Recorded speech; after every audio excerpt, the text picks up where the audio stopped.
Okay, let's begin. I am Lanice Antoine Shelley, and I'll be your host through constructive, healing-based conversations designed to illuminate the adoptee, parents, and the adoption curious. We center the topics around community, mentorship, leadership, and healing, so you get a multi-dimensional view that is ultimately empowering. These are the voices who could not speak when they were young.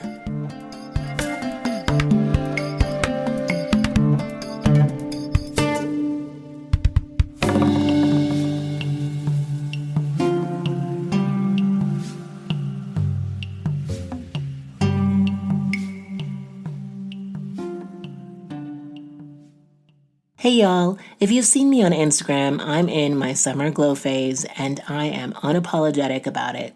My hair is luscious. Fun fact, I didn't start properly treating and doing my own hair until I was a grown adult because like many Black adoptees, no one showed me how to do my own hair. And because I love you all so much, I'm going to share with you my hair secret. I'm always on the lookout for things you'd love and things that will enhance your well-being inside and out. We Unique Cosmetics sent me their Moisture Lock pomade and scalp and hair therapy oil from their Metamorphosis line, and it's so decadent, light, and nourishing, fam. This has become a hair routine staple. It has a soft lemongrass scent that people comment on when I walk by or when they're doing my hair because now I have boho locks. They also sent me a 15% discount link for you to try their products and hair tutorial service. And Unique Cosmetics is Black owned and operated by a mother and daughter duo dedicated to helping the adoptee community. Check out the link in the show notes. And this is for all ages, fam. So tell your friends. So come on, embark on a hair-loving journey with We Unique World. From interactive workshops to premium products, they're all about empowering you to embrace your unique hair journey. Because remember, all hair is good hair, especially when it's healthy. I must tell you how terrifying this chapter of podcasting is. I'm definitely locking into my courage right now. I'm still adjusting to the skin of being a podcaster. I listen to copious amounts of podcasts, and never would I imagine I would be on the delivering end of it. Oh my God. This all started with the interracial adoptee panel series that has, by the time this finds you, ended. By the way, thank you so much to the USFCH, Lisa, Juliana, my ever steadfast mother for helping me, and all the eloquent panelists for making the series so impactful. Thank you, thank you, thank you. I co-founded the panel series with my biological aunt, Dr. Juliana Deans. The panel created a platform for intercultural adoptees to share their stories and propagate ideas on how we can improve the living experiences of adoptive parents and adoptees. The panel topics were identity, family, relationships, hair, debunking myths, and biological family. Of course, we were only able to nick the surface of these topics in 4 1.5-hour conversations. We could tell that people were parched for this outlet and desperate for the education. So my first guest, and I will have to say that this guest still resides in Haiti, so you will hear a bit of a delay, but I am elated to be introducing you to the very first guest of When They Were Young. There is something full circle and poetic about her being here, because she was present when I embarked on the most impactful journey of my life, my adoption.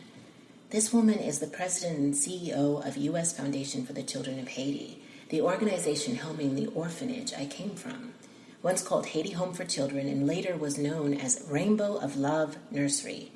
After 39 years, they no longer conduct adoptions, and I'm anxious to know why.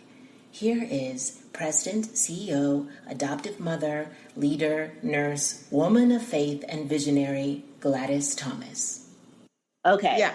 I changed devices, so I'm glad. Okay. How are you? I'm good. Wow, you are beautiful. Thank you. Yeah. Thank you. It's been so long. How long has it been? Since like 2007, I think. Oh, since the last time you were here, which was, yeah. was it 2007? I think so. It was either '07 or '09. It's all a blur. Yeah, sometime before the hurricane. That's a while. Yeah. It was before but then. just watching all of your growing up and getting into this world with fame. So congratulations on all that you do and doing. Okay, keep it up. You are such a good example. Thank you.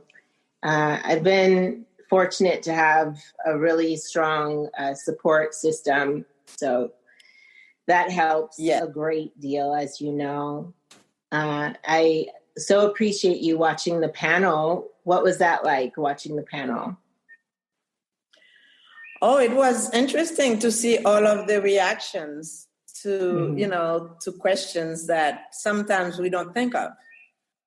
And then to bring it up at at this time of your life, the adoptee's life, they are all adults, young adults that have gone through the whole upbringing of being an adopted child and seeing reactions. It's almost like, wow, if as an adoptive parent, there is so much to learn when you thought you had done everything that you thought was good, and then you said, wow, I failed there, or I didn't go as far as I should have at this level.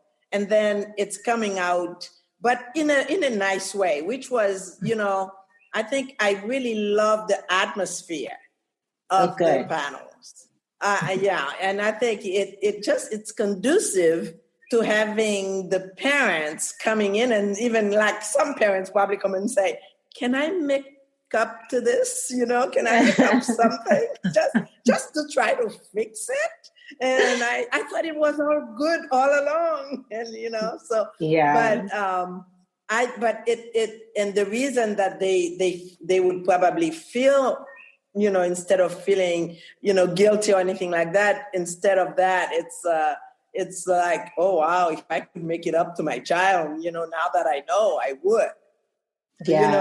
But at the same time, I think maybe the way it is presented, a lot of the adoptive parents will also feel forgiven, because the child has gained maturity and realized that they were just trying to make me feel comfortable. They were just trying to protect me, and may have gone overboard. Absolutely. In so many ways, it's almost like taking you to the hairdresser and doesn't know how much it hurts.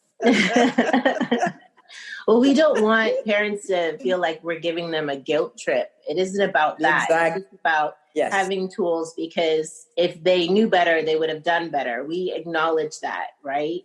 And I do think that my mom did the best she could with her conditioning, with the resources she had. And I love her, unconditionally. But I for those adoptees being brought up now, it's good to have these tools now that those tools are available. Definitely. And I think a lot of people hooked onto the panels, which was interesting to see how many people just logged on, onto it. And it was a wow. And I was very impressed. Some of the things I didn't know as a facilitator to adoption. Okay. Ooh. What were those things? It's even like families having had enough pre-adoptive, counsel, advice, and even how to go about it. And I realized that, we could probably have organized things right in Haiti, because it would not have been very difficult to say, this is us and this is the child. Now how much of this can you capture and carry on with you, throughout her life or his life, you see? So, and I just like, sometimes we are so much into the politics of things, paperwork and this kind of thing, that we forget, not that we forget, we belittle a bit part of the emotional side of it. In a way, it also kind of have to do with children that they hear about a foreign country that is different from where they are, and they hear it's all beautiful. So the children did not give us a chance. We never had a child to say, "I'm not going." And I don't want to go, which would have probably gotten to us to say, wow, there's something. But it's always been that we want to go, meaning that this is really the curiosity of the child, much more than the knowledge of what it is going to be, the how different it's going to be to when they get there. And I think a lot of that still affects some of the children, that, oh my goodness, because they got there and finally they know one good thing is that they figured this is home. When they get, they travel and they are adopted into their families, they realize this is home. And I think that's probably where there is a very tough emotional period of their life when it's reality shock. Wow. Oh, absolutely. And that's to anybody. Well, I think to speak on the curiosity of the child, I feel that it's hard to encapsulate what the experience will be. And children won't really understand, even if you gave them a postcard of the exact home and the exact neighborhood, they're not going to completely understand what they're getting themselves into. So it's hard to take the word of a child when it comes to these sort of like monumental things.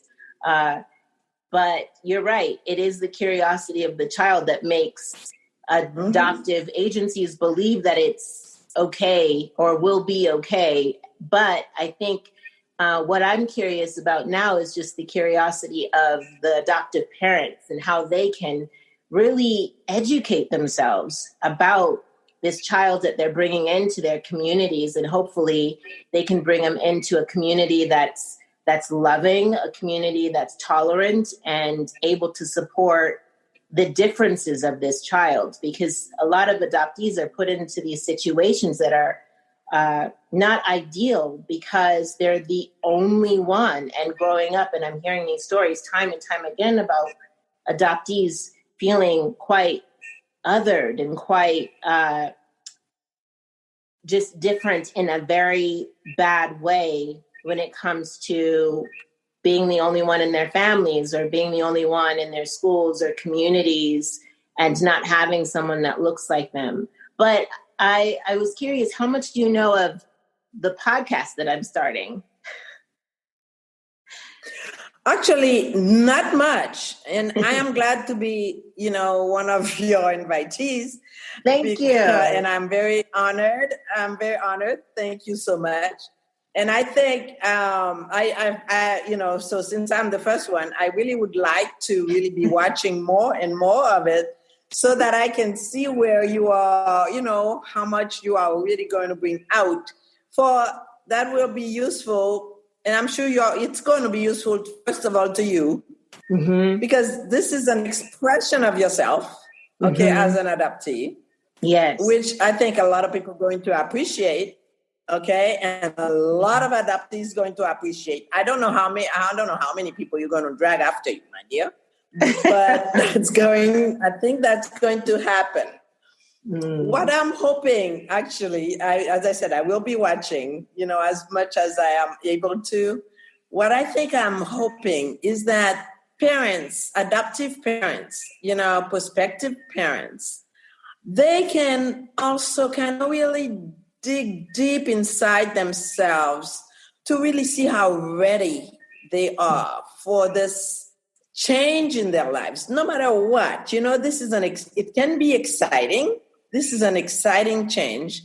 But I remember always telling parents, when like in documents, some documents I would get, and then they would think that they are just doing such a great job for adopting this poor child.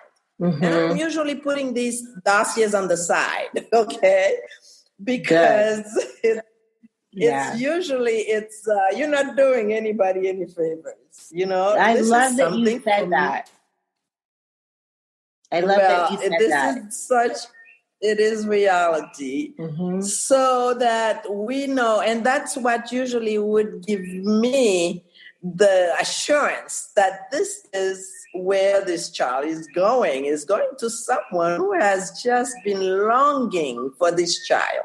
We never kind of match people because of the color of your skin or where you come from. We never had to do things like that.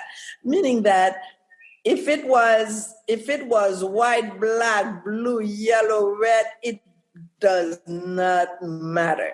And this is the does not matter part, that every parent needs to get to that level where this child is, wow, this is as close as it could be if I had given birth to him.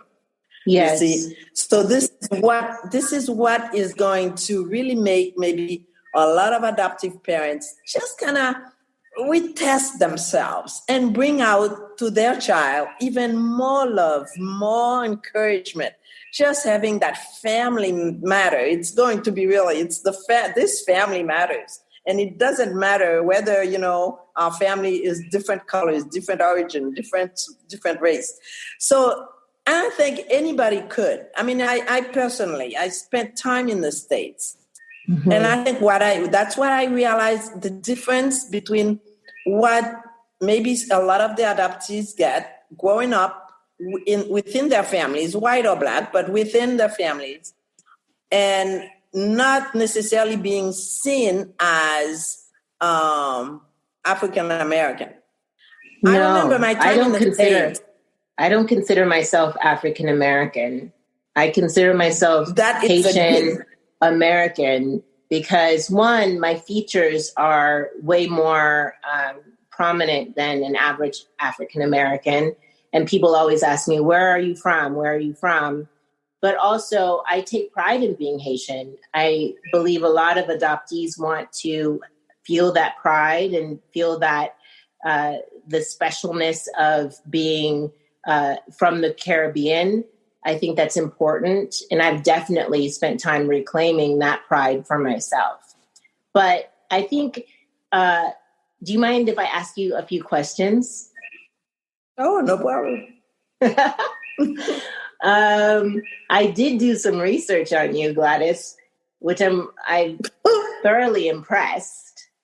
So you're from Haiti, of course, but where were you born? And you have 11 siblings. Are any of those siblings like you in their humanitarian work?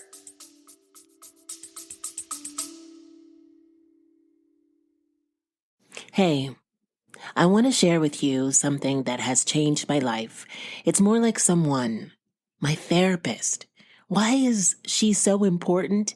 Well, because I want to win in this life. I want to break through the carousel of stories I've compiled that hold me back, that keep me from expanding into my full potentiality. Stories of unworthiness, not enoughness, and even stories of questioning why I am here. I also want to stop dumping my unsorted feelings on the people around me and reacting with the same behavioral patterns that keep me stuck. Conversations with my therapist have made me more confident, clearer in my intention, and more centered in my spirit. That is why I am elated that we are sponsored by BetterHelp, where you can, from wherever you happen to be right now, match with a therapist tailored to your exact needs. With BetterHelp, you can tap into a network of over 30,000 licensed and experienced therapists who can help you with a wide range of issues. Someone who you can text at any time and schedule online for either a chat, Zoom, or phone call. And if it turns out that your therapist isn't the right fit, you can switch to a new therapist at no additional cost. Visit the link in the show notes, betterhelp.com, when they were young, to get 10% off the first month. You need to click the link in the show notes in order to get the 10% discount. I want to see you win, beloved. Let's do it together. Visit the link, betterhelp.com, when they were young.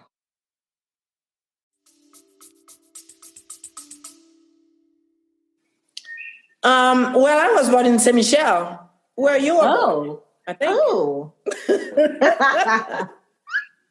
It's a very popular little town. It's got some good people there, Okay. Is there a hospital there? Was I born in a hospital? Most likely not.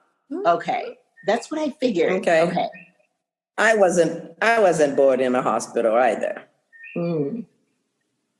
Okay. But I think it's the way we were brought up. You see, my dad was a minister, and my mom was a seamstress and working in the church and always, all the time helping people. We were 11 children. We were never all 11 in the house together. I remember my oldest brothers and sisters, they were always gone because there were no colleges, no high school in the town, so they had to go to the big city to go to high school. So they were always gone and coming back for vacation. But our household was never just 11 people. It was more like 25. Oh my gosh. So, and everybody got to eat, even if it was late at night. And there was always somebody to help in school or somebody to help to go to the doctors. There was always something. And I know that my parents must, instill a lot of that in me, but sometimes you are born with some genes that God just put into you. And I think I benefited from those genes. And I call them really, those are the blessings of being able to touch somebody else's life.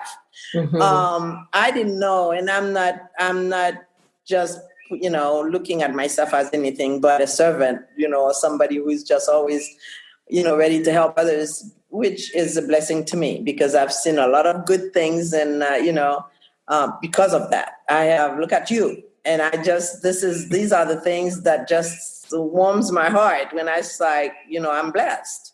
And so, as I see this, but I do have, my siblings, I have other brothers and sisters. They all have that kind of a heart, not so much as daring as I am. Okay. They probably, some of the things that I do, they do ask questions. What makes you do that? Weren't you scared? And I'm not scared of just launching anything because as long as I believe it's good. And I do believe that when you're doing something good and you are really trusting God, that He is the one leading you. If the thing doesn't work out, it was a lesson. If it works out, it's another blessing to a lot of people. So, and if it doesn't work out, another door opens, it's just a better door than the last one. So it's really how you see things. That's how you do it. So I'm a bit more daring, and it is because of my faith. Okay, so because I believe everything works together for good when you are trusting God in what you are doing. Okay, so myself is like, there's nothing I'm going to do that Gladys has just sat down and said, Gladys is going to do that. No. Okay, I will pray, I will test, I will question, I will take risk. And then I figured whatever the outcome has nothing to do with me. Okay. Wow. You see, the outcome has nothing to do with me. And I have to be ready to accept it. And I have to be ready to take responsibilities. That's powerful. And that's what got me to where I am. Yeah. I do it every day until now. What made you become a nurse initially? Well, it's again, Haiti being a poor country, and I grew up helping people. I grew up helping little children. I was 8 years old and I was mother to many, many children at my age. I learned how to sew. I became a seamstress. So that was a very good thing. Bending little kids, bringing them home for a meal, that was easy. Even though we didn't have much, but there was always one more spoonful for somebody else. I didn't really have nursing in mind because I was, blessed with a good sponsor, really that gave me a good experience of feeling adopted, because my time in the States was with this woman who did not have any children, and she really just like adopted me when I came to the States. And I finished high school in the States because she was visiting in Haiti, and just like any little child, I wanted to go to the United States. Okay, so she said, "Oh well, you can come with me." Things were easy then, and I wanted to study, and so since I was not done with high school yet, so I finished. She helped me to come to the States as a student, but living with her, and she really took care of me as her loving daughter, and so having my family in Haiti, having her in the States, it was just beautiful, And the more I was communicating with my family in Haiti and seeing the sadness, because now that I've come to the States, I'm 17 years old, I see the difference. I know the difference where in the States, you get to see so much. And I came from Haiti where there was so little.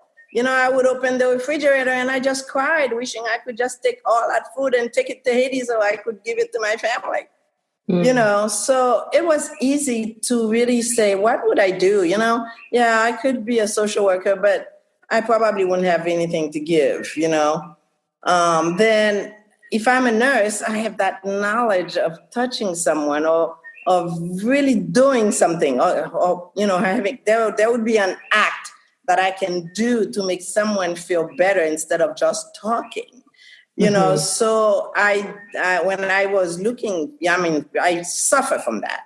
And becoming a nurse was really inviting to me to say, could you imagine? Because my goal was always to return to Haiti. I'm going to the States. I'm going to get an education. I'm going back home.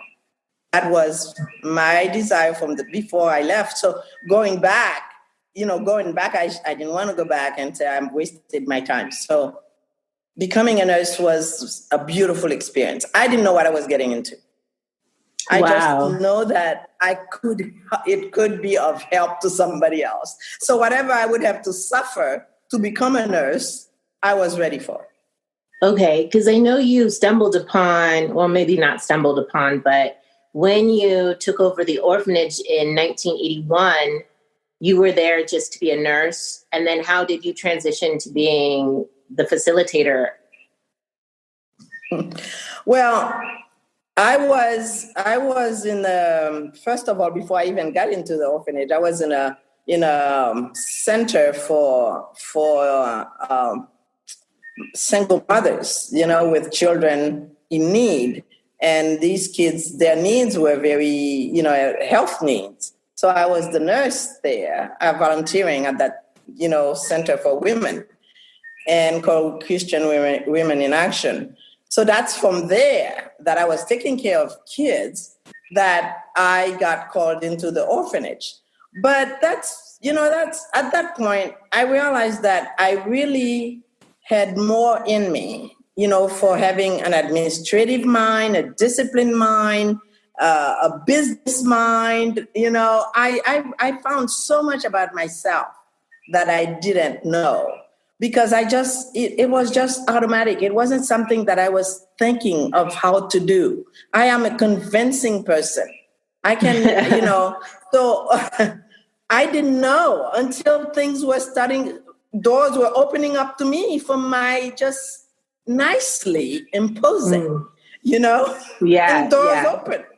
And the power of persuasion. Okay, if that's a gift that I have, and it can, I can use it to help all these kids that are in need. So I would use it. So I would just go and said, this is not my job. It's as your job, as much yours as it is mine. So are you going to let the children die when I can't do it all by myself, and I'm coming to you, and you are a chosen person as well, just as I am chosen? Well, these people would say, wow, I can help as well. But I really believed both in myself and in them that they would. And if they didn't, that's okay. They were not, it wasn't meant to be. But I'll find someone who will come along and help until we really could help, multiply the number of people to help children. The reality of it, there's no way I could have done it by myself. But I was not discouraged. Never, I was discouraged, for any reason. So I did everything that I could, whether I tore up my sheets to make clothes, but I knew that was temporary. I know it was temporary, but if I don't start doing something like this, the kids are naked, you see? So it's just doing what you have to do. And then others, God is going to send people your way. Well, I remember reading the story of you burning the mattresses because they were infested in the beginning.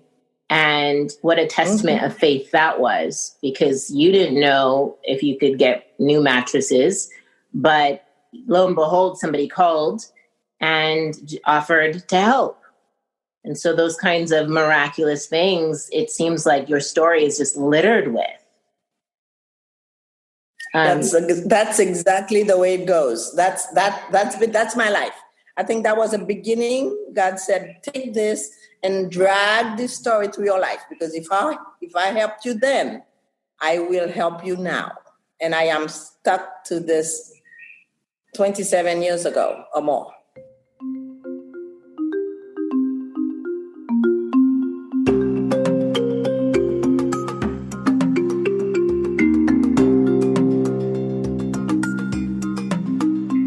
Now that concludes the first half of my two-part interview with the President and CEO of U.S. Foundation for the Children of Haiti, Gladys Thomas. Join me again next week where Gladys speaks about human trafficking and gives advice on setting boundaries with biological families. Go ahead and take a minute to rate and review this podcast. A question that I am asking all of my guests and will charge you with is, where in your life can you apply courage? Thanks for listening.